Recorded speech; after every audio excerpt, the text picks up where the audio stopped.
Trudie Mason sitting in for Aaron Rand today on Montreal Now, turning our attention to the town of Mount Royal, where there are some people who have launched a petition asking for speed attenuation measures on a key thoroughfare, Lucerne Road. It's about 1.5 kilometers long. It connects Jean Talon to Highway 40, 4 lanes of traffic. It's straight residential. Not a lot of stop signs. There's no protected bike lanes. And the residents say that motorists have just gotten too comfortable speeding along that road. I think it's like a lot of roads through residential neighborhoods on the island and off the island as well. People are just way too comfortable in putting the pedal down, especially if they think, oh, it's 7 a.m. There are no kids on the street leaving for school yet. Or, oh, it's 9 o'clock at night. I'll just, do 60 clicks. I'm in a hurry to get to work. I'm in a hurry to get home. So the issue is this: in response to the petition, what can TMR do? Here to answer that, we are very pleased to welcome Peter Malouf. He is the mayor of the town of Mount Royal. Thank you for joining us on CJD.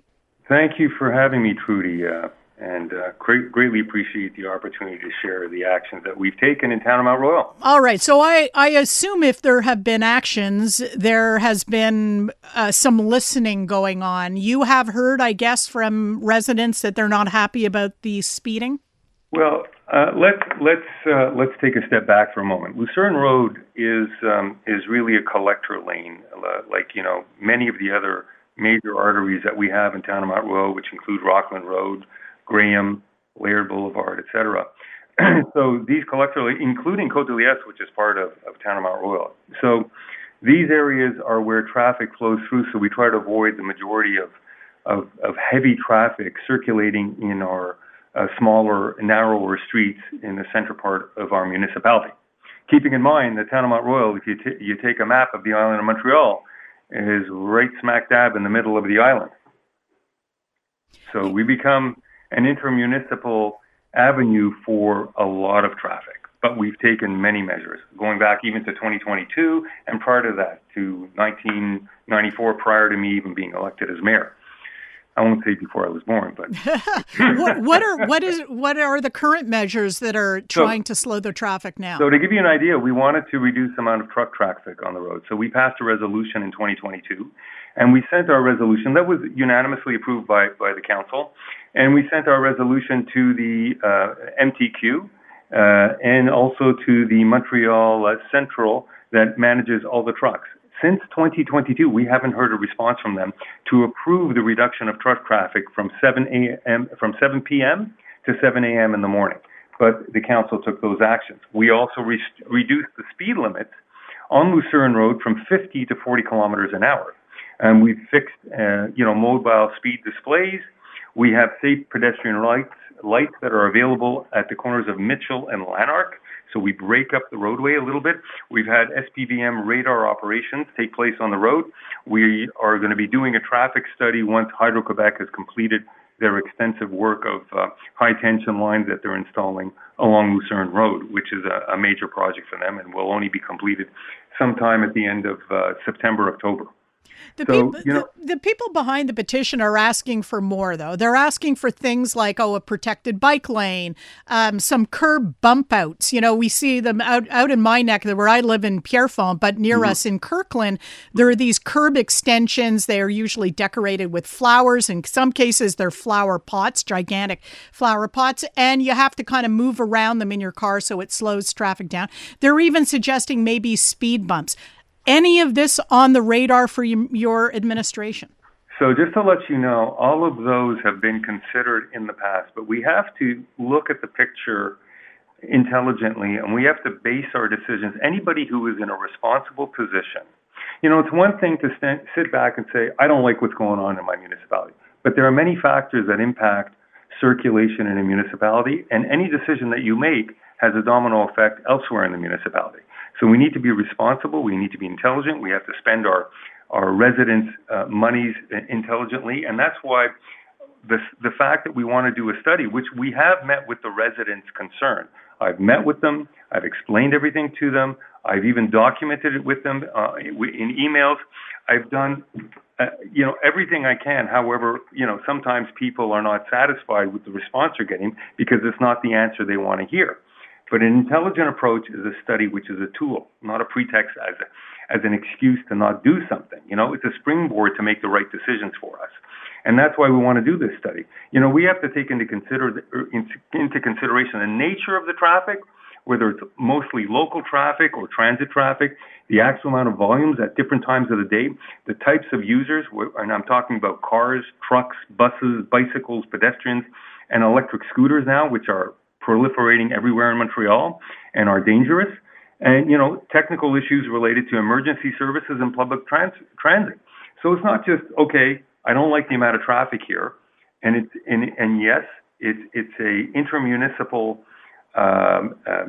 what do we call roadway, so we can't just lock it up. We also need the collaboration. As you saw, we passed a resolution. We need the collaboration of the MTQ and the City of Montreal as well, because everybody gets impacted.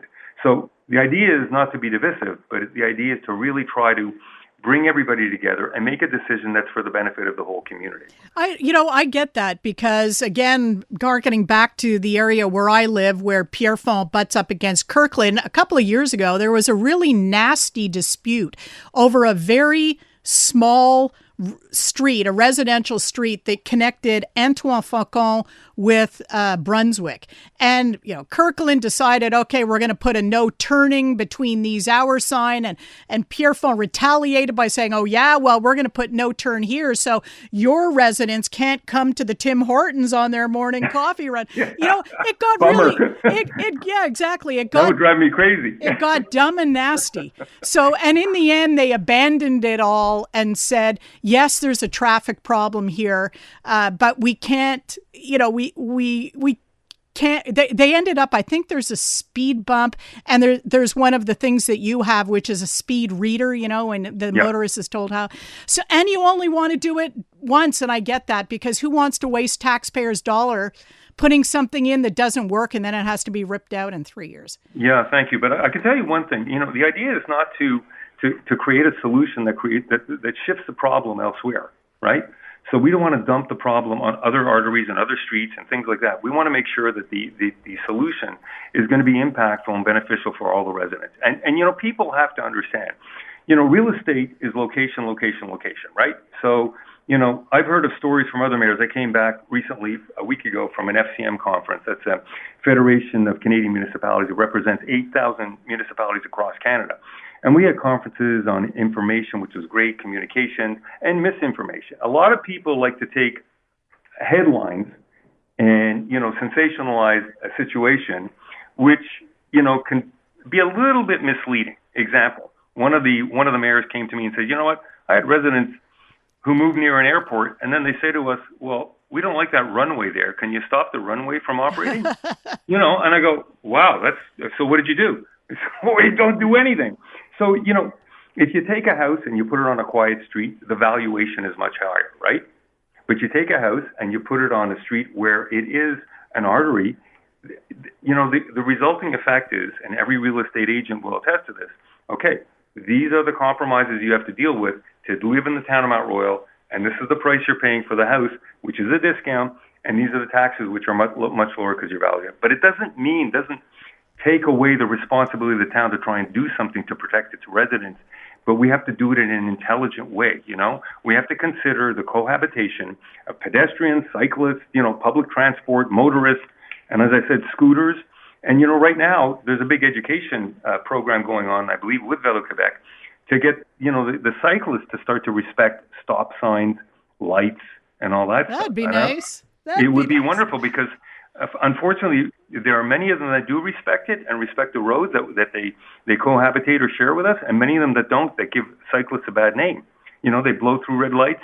They create accidents as well. Well, they give motorists heart attacks sometimes, too. I've had that experience. This is, we've been speaking to Mayor Peter Malouf of the town of Mount Royal. Mayor Malouf, thanks very much for your time. Thank you very much, Trudie. Have a great afternoon. Thank you.